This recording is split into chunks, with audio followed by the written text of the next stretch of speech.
Tonya are my morning coffee.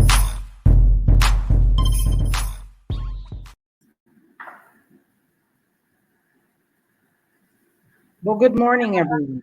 Good morning, good morning, good morning, good people. Good morning. Hey, welcome to another edition of My Morning Coffee, where the conversation is always hot, bold, and full of flavor. Today, you get all the flavor, you get all the heat, you get all of the hotness, all of the spice, because it's me and Gia today. And we have some things to talk about, and we want to make sure that you are tuned in and you don't miss a beat. There's been a lot going on. So let's go ahead and get started with Miss Gia and see what's in her cup and what has she been up to. Good morning, everyone. It's your girl, Gia. I have coffee in my cup. And I had to take a little sip because I've had a busy weekend.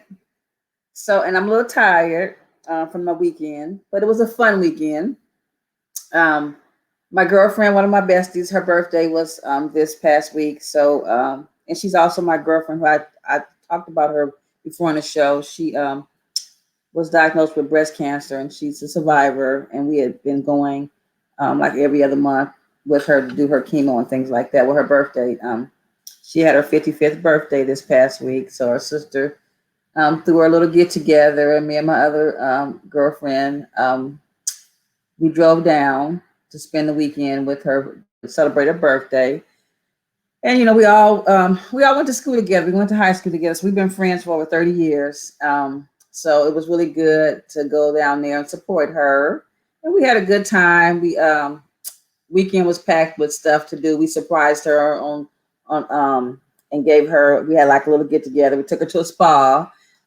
First she got a spa treatment, and then we went to lunch, and we surprised her with a mixology little soiree at her house. She didn't know what was happening, so we invited some of her other friends and her sister, and we all learned how to make drinks. And we had a surprise guest mixologist, and the surprise guest was none other than Chef Jeff Sneed.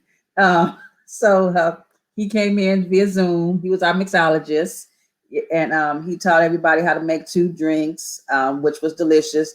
And the ladies, they loved it. They raved about the whole mixology thing the whole weekend and how good the drinks were and how good that was to do something like that. They was just buzzing all weekend about Chef Jeff. He got a lot of love this weekend. So that was fun.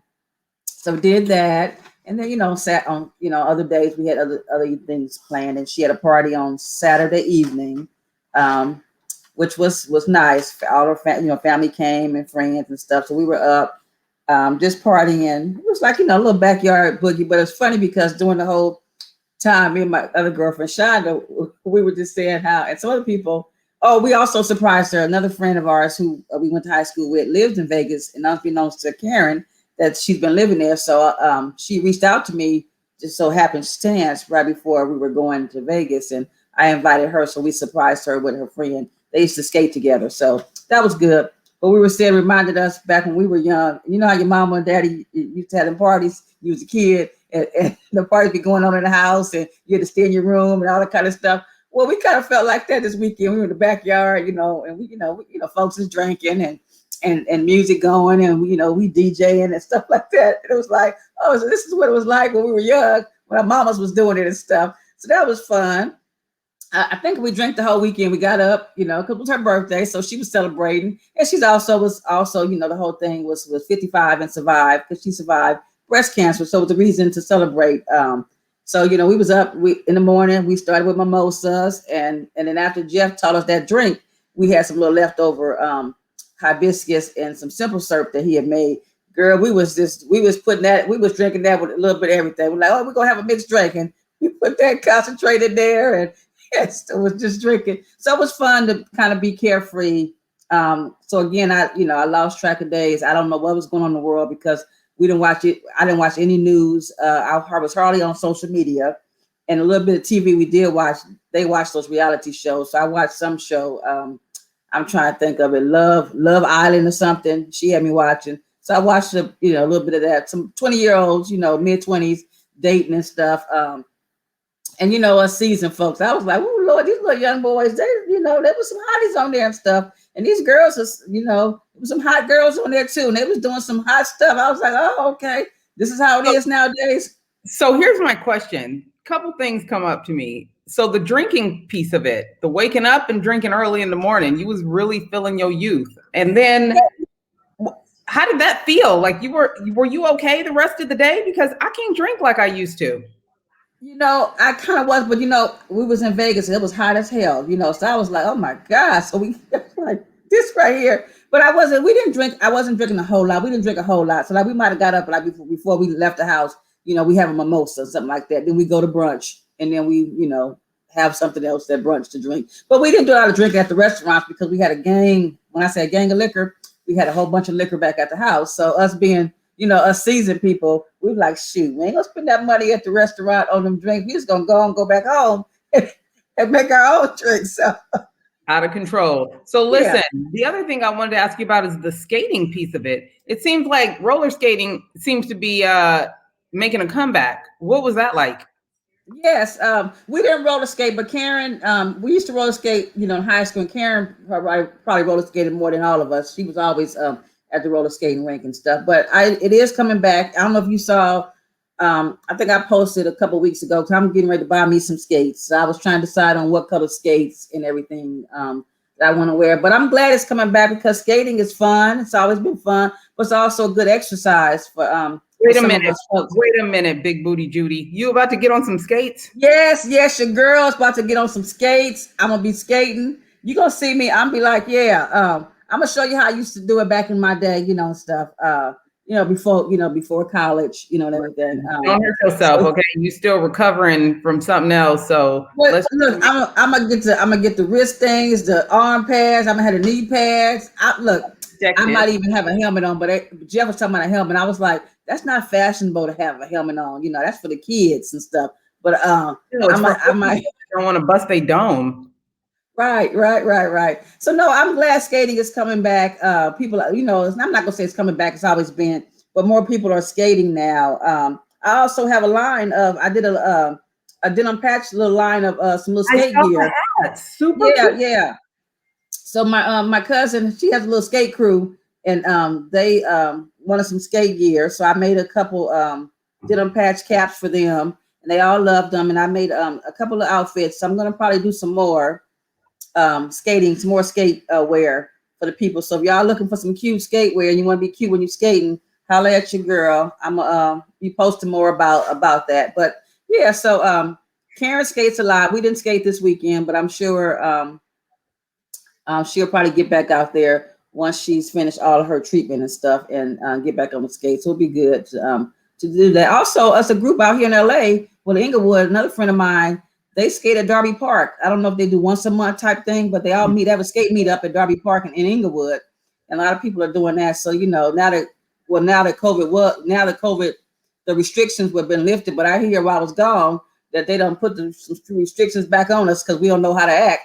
So I see we back with the mask, wearing these masks now back indoors and stuff. So yes, life changed when you left the state.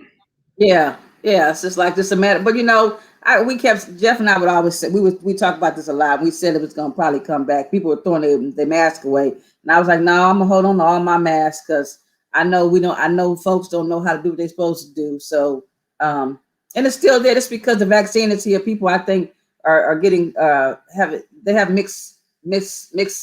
misunderstanding about the vaccine. Just because we have a vaccine, that doesn't mean COVID has went away. COVID is still here, and you still can get it. And as we can see, people are still getting it. So we just have to still be cautious and take our precautions, and and just be careful. Yes, and good morning to Miss Deborah Lynn. Thank you for always tapping in. What's in my cup? I don't have a cup today. I have my morning coffee water because it was a hot weekend. I wasn't in Redondo Beach very much. Spent a lot of time in La Mirada and San Clemente for baseball. It was a good weekend for the boys. A lot of just a lot of baseball and a lot of heat. But I wanted to talk about really quick this experience that we had. We had an umpire. One, he was late. And two, when he got there, he looked like he was about to pass out. It was hot. He was a bigger man. He had on a bunch of equipment. You know, umps have to have a lot of equipment, a lot of heavy equipment. He's a bigger man. It's hot. Girl, he almost passed out. One of the parents was running around trying to get a wet towel for him, right? And she's trying to take care of him while he's supposed to be umping the game. We're getting water, and he had to take a timeout about 4 or 5 times because he had sweat in his eyes, and then he couldn't breathe, and literally he was about to pass out. So he finally told us this was his 4th game. Now, I'm not sure. Well, actually, I know you're not a sports fan, but baseball is at least at this age 2 hours a pop. So this was his 4th game. That would have been his 8th hour. Hello. In the heat.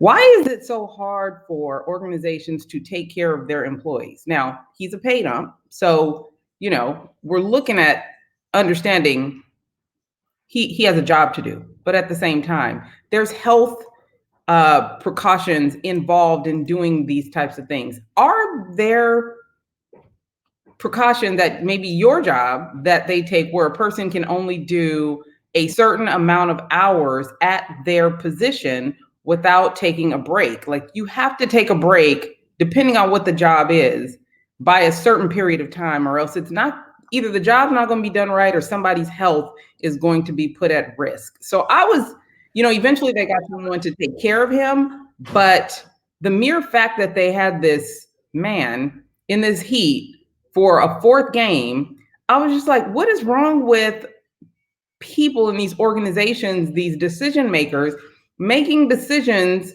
that could put someone's life at harm? Like, talk to me about, if you don't mind, your sheriff's job at LA County, and is there a type of, like, a limit to how much work you can do without being put in harm's way? Well, yeah, we have a maximum we can work in a day, 16 hours maximum shift. Then we have to have a break. We have to have an 8-hour break in between us going back to work. So we do have a limit. But again, and then we have a total of how many hours we can work a week and things like that. But again, people will test the limits. They will take it to the limit. You know, even though they do have guidelines and stuff, like you can't, like we said, we can't do 2 back-to-back doubles, which means two shifts back to back. You know, you have to have a break. But these kids, they'll take it right up to the 16th hour. They might work, you know, do the 8-hour shift and then overtime for like 7 hours, 7.5 hours, because in their mind, you know, they think that they're not tired, but they don't realize how much being up wears you out. But then too, they're all about the money too. It's like, oh, okay, I won't get in trouble if I do 15.5 back to back. So I'm gonna do 15.5, because at the end of the day, everybody's about the money. That's what I was gonna say about the umpires. Now, either the league doesn't have enough umpires to go around, or is it almost like contract work where I want to get out the most amount of the games I can get in, you know, to get the money. You know, is it that? Because sometimes we can't put ownership always on the employer. As an employee, you have to say, okay, wait a minute. I've already done 3 games. Maybe I can't do this 4th game. And I've been doing these games in the heat. You know, maybe I need to raise my hand to somebody and say, hey, I can't make it. And maybe he did, but they didn't have anybody that could replace him. So he kind of had to go, who knows? But that is a lot, especially when it's hot, to be, you know, out there. And even for the kids too, I'm sure, you know, it's rough for the kids too, to be out there having multiple games and stuff like that. And then if you're older, and then you, like you said, he's kind of over, you know, heavy set kind of person, that you got to think about all those kind of things. But you yourself, you can't always wait for somebody else to say you shouldn't do it. You might have to say, hey, I can't do it, you guys. I would love to, but you know, I don't know in how that works in sports with you guys, with leagues and stuff. Do they have enough umpires to go around? Why does this one umpire have to do 3, 4, or 5 games? Can they just do 2 games? Is there a limit, or is there no limits on the amount of games the person can do? Yeah, I don't know what their guidelines are, but what I do know is we were concerned as parents, like, we don't want you to pass out in front of our kids. Right. I'm not sure if they thought about that when they were making these schedules. A recent story came up about Frito-Lay, and there's been a strike of the Frito-Lay employees, and they were talking about how they've been doing doubles. They might get maybe about 6 hours off before they have to be back at the factory. They haven't been getting any raises. You know, inflation is a mug, and I guess depending on where the location of the factory is, they might feel like, oh, well, they don't need that much of a raise. But I don't know anybody's housing or gas prices that have not gone up, and to know that your pay has not gone up at the same rate, but your amount of hours that you have to work. And the crazy thing is, a lot of the people that are picketing was talking about how, you know, they've been there 10, 15, 20 years. At their first 10-year mark, they were so excited to work there. Like, they treated them like kings and queens. They said they showed us appreciation. They showed us that they valued us as humans, as employees. And now, not exactly sure what has happened for this transition to take place, but many of them are saying now that they feel undervalued, that they feel like they're basically being abused. They don't get to spend time with their kids. So I wonder if it goes back to what you were saying in regards to you have to be responsible for that as an employee. I don't know your thoughts. It goes both ways. I think it goes both ways. The employer should have systems in place and give people more time, because 6 hours is not enough time for me to, even if I wanted to get a cat nap, because sometimes it takes your body a couple hours to get it to go from being awake to being relaxed, to be able to get some sleep. But also, as an employee, you know your body, you know your limits. You have to say, you know, hey, I can't do it. You know, I need a day off or stuff, you know, something like that. So I think it's like I said, I think it's both ways. We as an employee, we need to, you know, monitor how much sleep we're getting or lack of sleep that we're getting, and the same thing in the job shouldn't put those demands on employees to be, you know, to have to do that. So, you know, I don't know. That's a person. We need somebody from HR on. We got any HR viewers out there that can chime in and let us know? Have something to say about that. But you know, I don't know. Again, we always say, you know, adults. You know, the rules and the guidelines are there, but if I just say the hell with the guidelines, I'm gonna do what I want to do for the money, and that's what it seems like. A lot of it's for the money, because people, you know, the wages, you know, and maybe we should talk about wages. Wages need to maybe be elevated, so we don't have to work overtime to make ends meet for our families. Listen, it's so crazy that you talk about how your friend has recovered from breast cancer. And I have a lot of friends that have had breast cancer, various types of cancer, and it's been successful in regards to their treatment. We can get cancer, right? Right. What's going on with COVID? Like, we cannot seem to get this right. And I want your thoughts on people that decide not to get vaccinated. And is that something that they should reconsider the way that things are going at this point? Well, yeah, I think they do. It is funny you said we talking about this now, because I was in Vegas, and Vegas, they have a high rate of people not being vaccinated, and I think their numbers were kind of up there within the last week. Their COVID and the people who got COVID kind of numbers that kind of jumped up there and stuff. And I don't get people, and a lot of people that didn't even Las Vegas had put a mandate in back to have your mask on or whatever.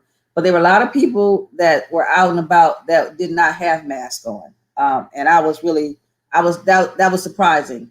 And what was really surprising, when we stopped on the way back home, we stopped in a bar store to get gas, and all the gas stations were packed. But the amount of people that were outside of their vehicles, you know, going in and out the gas station, the little mini mart part, that didn't have masks on. And I was like, wow, you know, y'all wasn't watching the news? Didn't y'all hear that we got to put a mask back on?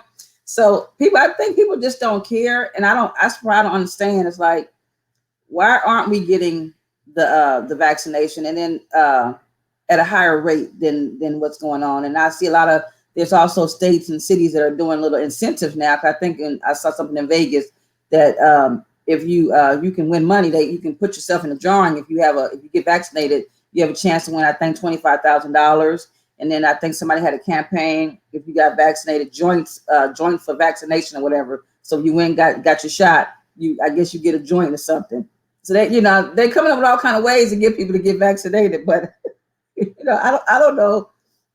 I know people, a lot of people have concerns, everything, but I think the risk, the concern people have, to me, I don't understand them, because I think your life is more, is worth more than the little concern you might have, and all these conspiracy theorist type stuff. That's really what it is, because half the people don't know. They don't know what they're talking about. They done heard somebody say something, and been in a conversation somewhere, and somebody said, "Girl, no, I ain't doing that because such and such," and they don't even really know what such and such is, but they done heard it, and it sounds good. So now they're like, "Oh, I'm not gonna get vaccinated because of this, because of that," and I'm like, okay, well, you might, and everybody's entitled to their opinion, and I'm all with it, but I value my life a little bit more than what I think the government might have put in the back in the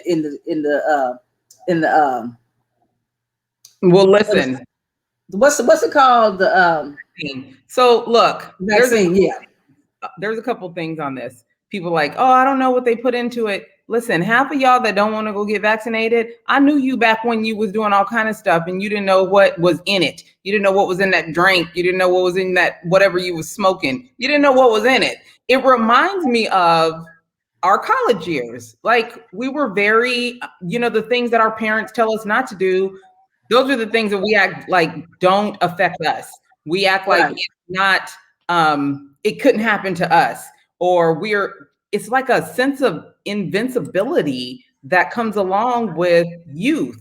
So it surprises me when older people act like they're still in their youth. I mean, is it just a lack of maturity, or just wanting to challenge the boundaries? Like, what? I don't get it.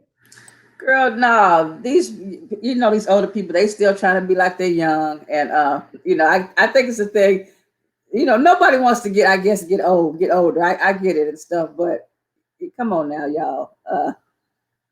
Some of y'all need to cut it out and get with it, because just cut it out. Just cut it out. So yeah. I was listening to Sway in the morning. Do you know who Sway is? He's a DJ from the Bay, but he's pretty mainstream and global now. Anyway, I listen to Sway in the morning on Sirius Radio every morning. And this morning, a couple things that I wanted to chat with you about. He had on Dr. E. Smith, and they were talking about ED. Do you know what ED is? No. Erectile. ED. Well, what I know about ED is that you get your doctorate in educational. You got an educational doctorate. ED. No, this is erectile dysfunction. ED. Oh, that ED. Okay.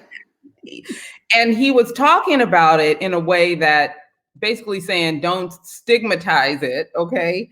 But in case any of the viewers don't know what ED is, it is when a man has a hard time either getting erect or staying erect.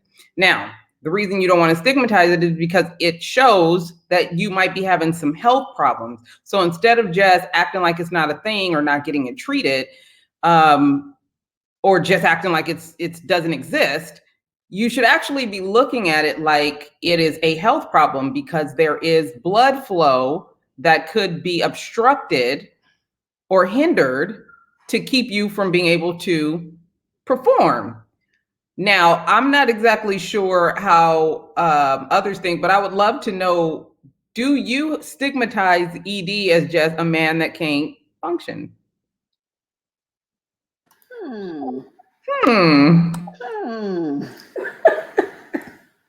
Well, no, I don't, and that's only because I'm older, and I know that a lot of times when things are not functioning right, sometimes it has something to do with something else going on within us in our bodies and stuff. And it's something that, like you said, we should look at. We should look into it, because it shouldn't be a bad thing. It should be a sign that, hey, maybe I need to go get a full checkup to see, is something going on with me. But again, we never want to know that something's wrong with us. So that's probably why half of us are not doing the things that we should do, because we're afraid to find out that there could be something wrong. And then if there is something wrong, it's like, oh, now what do I do? So we rather just not act like it's not there, and then find out something later on, maybe when it's too late. So, but I think we should stop stigmatizing a lot of things that we do. People, we all have issues, and we shouldn't make these issues. We shouldn't make them be so negative about it. We should embrace these things and try to, you know, figure out a solution for a lot of this stuff. So you guys out there, you men, you guys need to get checked out, because it could be something else going on with you. Don't look at it as a bad thing. And women, don't be shaming your man if that's the case. We're supposed to be supporting them and helping them to find out what's wrong, so they won't have that ED. They can, you know, be I was gonna call it something else, but we got to keep this show family oriented. So I won't. Virile. Get your problems fixed so you can be virile. Okay, you want to make sure that you can perform well. But again, it usually has a lot to do with heart problems, blood flow problems, blockages, gout, things of that nature that are impending. So you don't want to wait until you can't function at all, because by that time, whatever's going on with your heart or your health could have been much further along as a problem. So I do appreciate him covering that today, because, you know, we tend to joke about things that might be a little more serious. So it makes sense, though, to know that if that is something that's going on, you need to get it checked. You need to go to the doctor. Men have a problem going to the doctor. Cut it out. Because by the time they go, the problem is much more serious than it needs to be. And soon, I think we're going to have someone on the show talk about men's health and women's feminine health too, because those are things that we definitely need to talk about in a way that destigmatizes it. So I did want to ask you, Ms. Gia, did you check out the Sports Illustrated cover this morning? Girl, yes, I did. I see there's some hotties on there. I see my girl Megan, the Megan is on there looking like a hottie. Okay, giving up all that body, serving all that body, looking good. And I saw what's her name also was on there, little Naomi. She was on there. And another girl, I don't really know who she is. What's her last name? Loom or Bloom? Quite sure, but yeah, I saw it. It was really first transgender. She's the first transgender. Okay. Be on a cover of Sports Illustrated. No, interesting. Oh, okay, interesting. No, I saw them. They all look nice. All the women are beautiful. That are on the cover and stuff. And it was good to see, women that look like us on the covers, because for years, there hasn't been us on the cover like they are now. So I'm glad to see that. Shout out to Sports Illustrated. Y'all getting some get right, as I say. And y'all letting people see that there's all kind of beauty out there, and beauty comes in all shapes and sizes and all colors. So shout out to them for that. Yeah. What did you think about it? I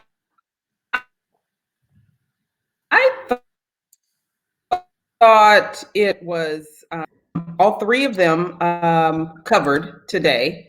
I thought it was pretty awesome that they are showcasing various different colors of melanin, right? It's not just one. Like, I think people need to recognize that we come in a vast array of colors, shapes, sizes, educational backgrounds. We come ratchet, bougie, ghetto, upscale, and most people need to recognize that we are not monolithic. There's so many different and vast arrays of us, of melanated females doing amazing things. So they had an athlete, they had a hip hop artist, Beyonce's been on there, so they've had an R&B artist, but it also opens up the opportunity for people to see us in various different spaces instead of what they traditionally see us on. I think we can do more than just Essence. We can do more than just Jet and upscale magazine, we can and help sell out various different types of media. And it really helps to make it happen and then let others let their imagination flow. Because I think most creatives who work on media and publications, you know, they have to see it sometimes to then allow for their own imagination to start to run wild on what could be. So once you see it, you think what could be. Even yourself as a creative, I think you see things sometimes that motivates you, right? It motivates you. It takes your mind to the next level, like, oh, that was dope, so let me create this.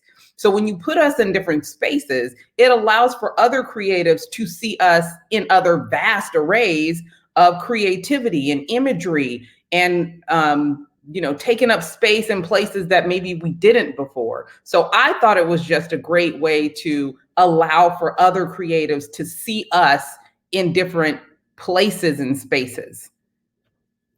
Yes, I agree with you on that. So hopefully, you know, other people will see it and embrace it, and we'll see more array of different people on in print and in advertisement and things like that. So we'll see. We'll see what I happens. wanted to, before we get into the small business talk, chat with you about, I saw the announcement that Keisha Cole's mom had passed. And I'm not sure if I know you're not huge on TV and reality TV, but watching Keisha and her family dynamic take place on camera was, it resonated with me. And if you've read my book, most people know I had a tumultuous upbringing, and a lot of it was based on decisions my mom made, right? So Keisha made it very clear as to what had gone on in her life. What are the things that shaped her story? And her mother's in and out of addiction was a part of that. I admire her for opening up about that. And I see that TMZ did not waste any time talking about how this death was probably an addiction, part of her addiction relapse. But I want you to speak on that and tell me if it resonated with you, how you feel about sharing things that go on in your family life that may not be, I don't know, appealing to others, or that might make people look at you differently. Oh, it resonated with me. I'm sad that, you know, that happened, and I think it resonated with me too, because again, we all have people in our family who struggle or have struggled with addictions, you know, alcohol, drugs, whatever. So it did resonate, kind of hit home, because Tonya, our upbringings are probably similar, but again, yours is in the book. I just haven't shared my story. I don't share my story with a lot of people, so but it's a struggle, and for her to be open, Keisha to be open about it, I commend her for that, because it's hard for people to do that. A lot of people don't do it because it's a stigma. You know, yeah, you might not be the person who has addiction, but you know, when it's your mom or your dad, you know, somebody close to you, you know, it does put a stigma. You do kind of feel a certain kind of way, because you don't want people to know that, I guess, that part of your life, because you don't want them to look at you differently, or you feel that they will look at you differently. You look at you differently. I think, you don't want people saying things, you know, about you, or you think they might say things about you. So you kind of keep that kind of stuff close to you, but it does affect you when, you know, the person's doing so good, and then it looks like she had a relapse, during her birthday time, she was partying and stuff, and she relapsed. And overcoming an addiction is hard. It's a constant, it's every day, it's a struggle. And people who do it,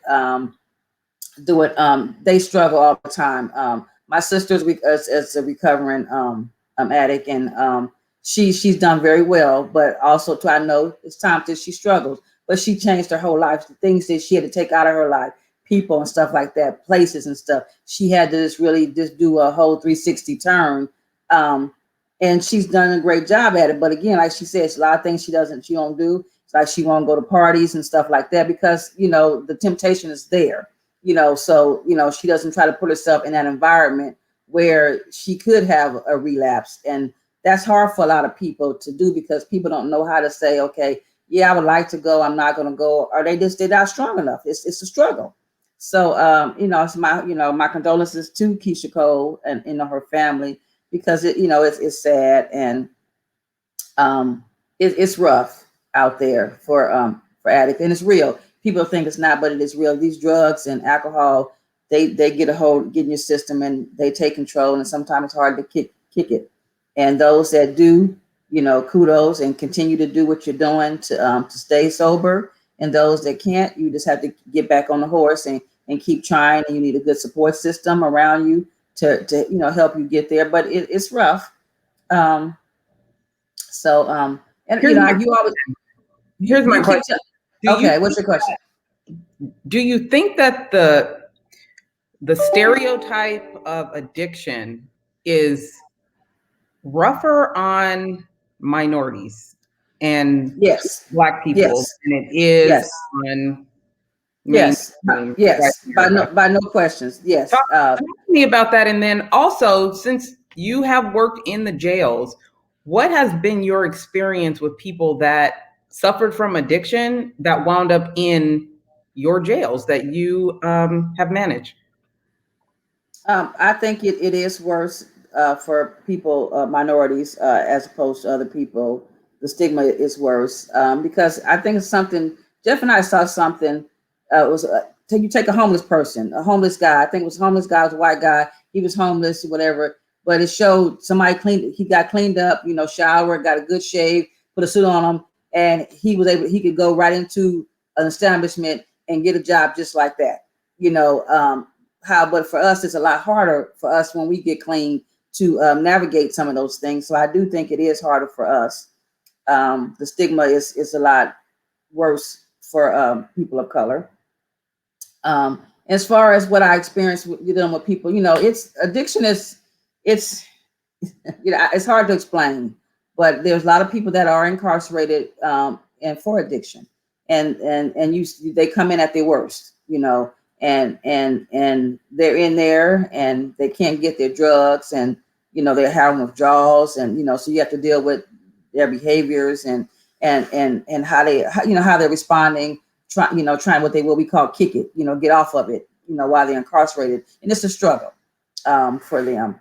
But I think a lot of it's environment. They go to jail, they do their time, but when they get out, they're put right back in that same environment. So it's kind of hard for them to stay sober because they're in the same environment. Yeah, they do have sober livings, they do have rehab places people can go to, but the thing is, some of these places are not. They're not good places either, because for some reason, it's like the stuff gets in. It gets into these rehab places, into these homes and stuff like that. So it's hard.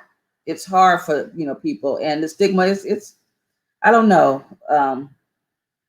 I just pray, because. So a moment of transparency. My father still suffers from it, and I think for a long time.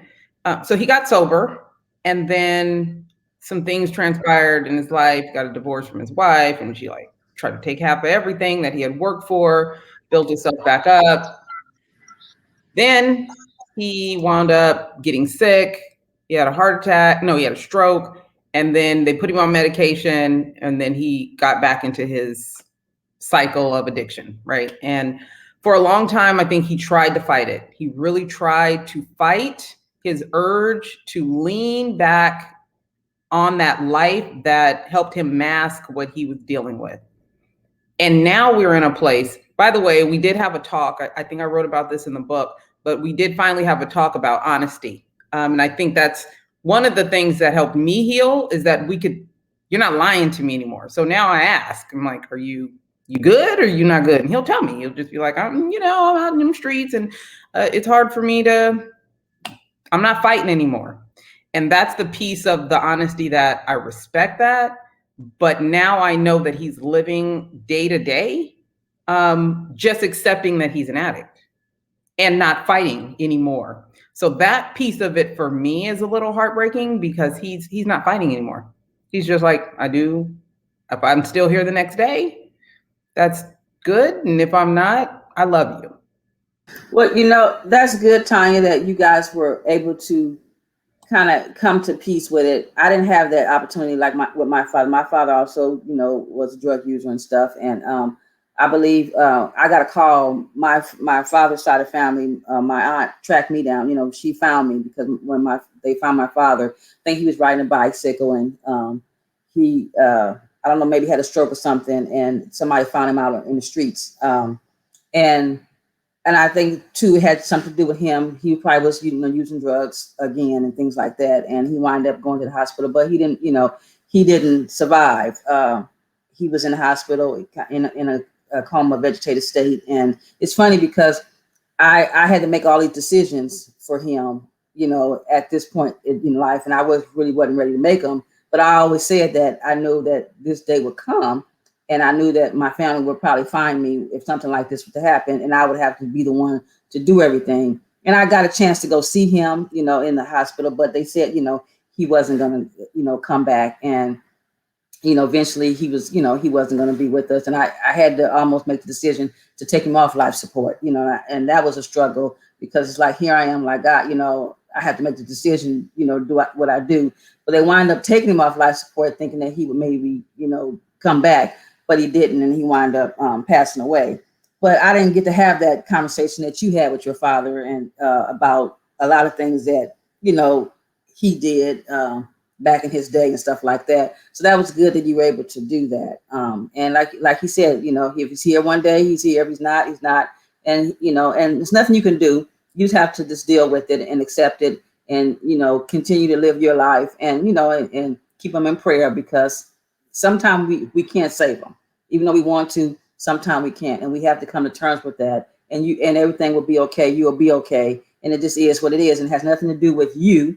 And you shouldn't feel that way. Not that you do, but a lot of people do feel that way. It's no reflection on you, and I'm probably really talking really for myself because that's why a lot of time, I haven't really shared my story because I think everybody feels that way. Well, if I tell people about this part of my life, how are they going to look at me and stuff like that? So you kind of keep it to yourself. And until that's just something we just, we weren't taught to do that, stuff's almost like whatever happens in this house stays in this house, that kind of thing. So we kind of take that on with every part of our life, what's happening with me, gonna stay with me. I don't need to let nobody know this and stuff like that. But I think the reason why we don't, because we are so afraid that people are going to look at us different. That if they know Gia's father was a drug user, they're going to look at Gia like, and I had to realize, no, it had nothing to do with me. Like they said, you don't choose your parents or whatever, your family, that's just how it is. And it doesn't change who you are. But I think too, it also shapes us. It molds us to be who we are now. So I don't look at it as a negative. I have to stop looking at it as a negative, look at it as a positive that, hey, I've seen a lot growing up. My life could be totally different. But however, I took what I saw and I made sure that I didn't go that route or whatever. And, and it was a motivator in it, I guess, in a sense, and stuff. So, again, we're back to that whole stigma thing. We shouldn't let what our families, our parents, their things be a stigma for us. Yeah, thank you, Joseph, for sharing that. It's hugely important, I think, that we start having these conversations because there is so much stigma behind it. And kids, the children of those that are suffering with mental illness, and drug addiction is a mental illness, don't really have an outlet, right? Most of the time we suffer in silence. We deal with it on the inside. We process it on the inside. There ain't no classes on how you deal with a parent that's dealing with addiction or bipolar disorder. There's no guidelines for how you deal with this. So most of us just internalize it. Unfortunately, a lot of that can come out in our own behavior and our own actions as we are trying to figure out who we are as adolescents and young adults. I think a lot of mine came out during my college years. So when I was about to get married to Ray, that's the time that my father was like, look, whatever you need me to do so that I can be a part of your life, please just let's have this conversation. Again, I didn't get the chance to have as much of an in-depth conversation with my mom. She eventually passed in 99 and she too struggled with addiction. So, I really think that we have to be a supportive community. Those of us that have dealt with being a child of mental illness and addiction, because there is no guidelines, there is no book that really tells us how to deal with. There's books that talk about people with addiction. There's, books to tell people with addiction how to move forward in life, but there's not a lot of help for us that have grown up with that on how to process that in a healthy way. Because I processed it, don't get it twisted, but it was not in a healthy way. It was not in a healthy way. The other part of that too is because I am a mom and I had such an amazing experience with my grandparents, I didn't get to provide my children with an amazing grandparent experience. And I do let him know that. Not often, because I definitely don't want to be the pressure over, but he'll call and he'll ask about the kids. And, there's been a couple of times where he'll be like, hey, I want to come see them. And I'm just like, absolutely not. But I love you. I'll send you pictures, because that's also not something that I feel like I need to have to expose my children to. I don't feel like it's my responsibility to expose them to that, then having to go into explaining what that behavior was or what that smell is. And there's so much that comes with being a child of addiction that, I just think we have to be a supportive community. Yes, Joseph, especially children of color. Yes, they're quick to put us in the system. I say that all the time. People are like, oh, how y'all doing? Listen, CPS didn't show up to my house today. We good. But I also think too, Tonya, like you and I both, sounds like we had a good support system with our grandparents and stuff, who stepped in and became role models and to provide a different life for us. Because too, like again, we too could be part of the system, and we didn't get put in the system. We, our grandparents stepped in and took care of us and stuff. And so that, so again, your community is very important too, because a lot of these kids are in the system, and then they wind up doing the same things that a lot of their parents did, because they're in the system and they're dealing with stuff. Like you said, there's no book, there's nothing to really tell us how we cope with it and stuff. And it's just like they're suffering, and so what they do what they see. If I saw my mom and daddy doing this, then oh, okay, maybe it ain't too bad, they was doing it, so I'm gonna dabble in it. And then too, they dabble because they're trying to cope with whatever they're going through as as kids and stuff, and what it's doing to them, and they wind up becoming caught up in that whole vicious cycle of drug abuse and alcohol abuse and and all that kind of stuff. So yeah, we'll continue to have these conversations because I think they're important, and bring on experts in the field, and maybe they can also share with us some of the best techniques in supporting young people that are dealing with this type of thing, and old people that ain't never had the opportunity to deal with it. I think it's important that we acknowledge that sometimes, because we have to, I needed to learn my triggers, right? I needed to learn what triggers me and why. What does that look like? I've had to share that with my spouse. There are certain things that trigger me based on what I went through. There are certain things I don't want to happen around my children, because I know how it can then later trigger them into some bad behaviors. And we're all different. So we will continue to broach this subject and bring on experts that can lean into that. Yeah, and I think us continue to have conversations can help. Because I will say this, and I don't know if I told you before, after reading your book, Tonya, because I'm very private, I keep a lot of stuff close to me and stuff.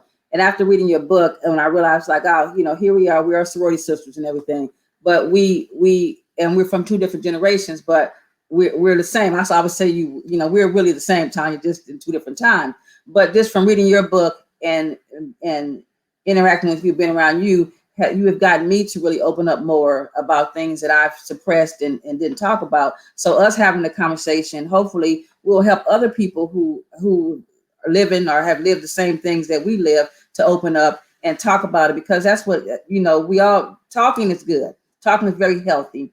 And I think, but we in the Black community, we grew up being taught, no, you don't talk about nothing, you don't say nothing. Again, that whole, whatever you see in the house, happens in this house, it stays in this house. And we've held on to a lot of stuff and a lot of baggage. And it sometimes seeps out. Like you said, you get triggers and stuff. You didn't know this was happening, but then something happens and you see experience something, and it triggers something that you experienced back when you were younger. So I think we should continue. We are going to continue to have these conversations because I think they are healthy and they are helpful. And people see people that look like them that are going through some of the same stuff, and that's what it took. It was like, wow, here it is, Tonya. Wow, I didn't know all this, but dog, we're the same.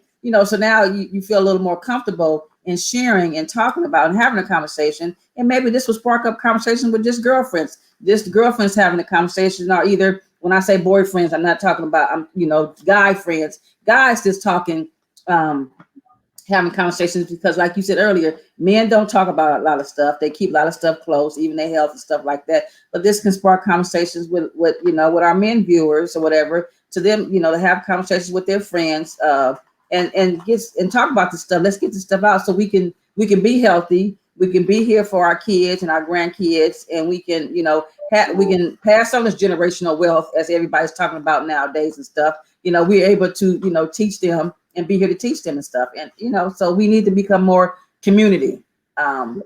When I talk about generational wealth, I know many people are talking about financially. Yes, financially, but emotionally also. We need to be emotionally wealthy and invested in happy, healthy, strong young leaders, raising the next generation of leaders for our communities. Real quick before we get out of here, what is going on with the Mahogany Box? The Mahogany Box will be this weekend. This Saturday, we'll be at the Nothing But Black Flea at the Baldwin Hills Crenshaw Mall from 10 to 5. We'll be there doing our thing. And I'm working on a few new things. I always got something in the works. I don't want to talk about them right now, but I'm constantly working on stuff. That's just what a creative does. I'm always working. But working to create things. I love creating. So that's my thing. I just love it. So that's all I'm going to be doing. You can always find me on the gram, as the kids say, on the gram at The Mahogany Box. And you can find me on Facebook for a season, folks. Facebook, The Mahogany Box. I love it. And Joseph, again, he said part of his healing and how he controls his demons is sharing his story. So listen, Joseph, we have you on the show if you're open to it. And if you join us and talk about some of your stuff, I'll tell you how I got this cut on my ear. I saw the scar this morning. I was putting on my earrings, and there's a story behind that, and it does involve demons. So you share, I share. How about that? Okay, yeah, because I'm going to share something else with you, because you said you're putting on your earrings, and I can see they're not Mahogany Box earrings. So I'm going to have to share some Mahogany Box earrings with you. I'm going to have to get some of those over there to you. So when you put your hair behind your ear, you will see, I can see something that I created on you. Well, listen, I don't mean to put Miss Gia on blast. Actually, I am. I have been asking her for a signature Mahogany Box piece, and she knows that black is my favorite color. So whenever she is ready to adorn me with something black, amazing, and Mahogany Box, you will see it on my ears. I promise. I'm working on it, Tonya. I'm working on it. You like to put me on blast, so I just want to share the love. Share the love. I know we love sharing. Sharing is caring.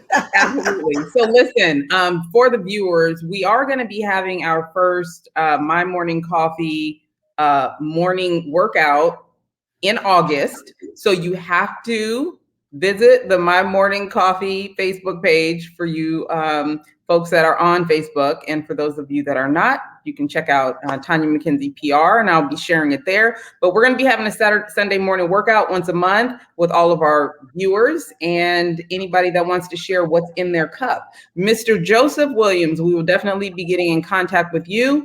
And for Sand and Shores, we do have some amazing things coming up. I'm not going to share them with you because I want you to follow me on all my socials at Sand and Shores on Twitter, Facebook, and Instagram, because I have some dope clients doing some really cool things. And I just want you to tune in and see what's going on. But for the women athletes, Yeah, one of my clients is launching a pretty dope new platform. So be on the lookout. Be on the lookout. It's going to be pretty cool. Again, Tonya McKenzie PR or Sand and Shores. You can always find us there. Thank you so much for tuning in today. Anything before we go, Miss Gia?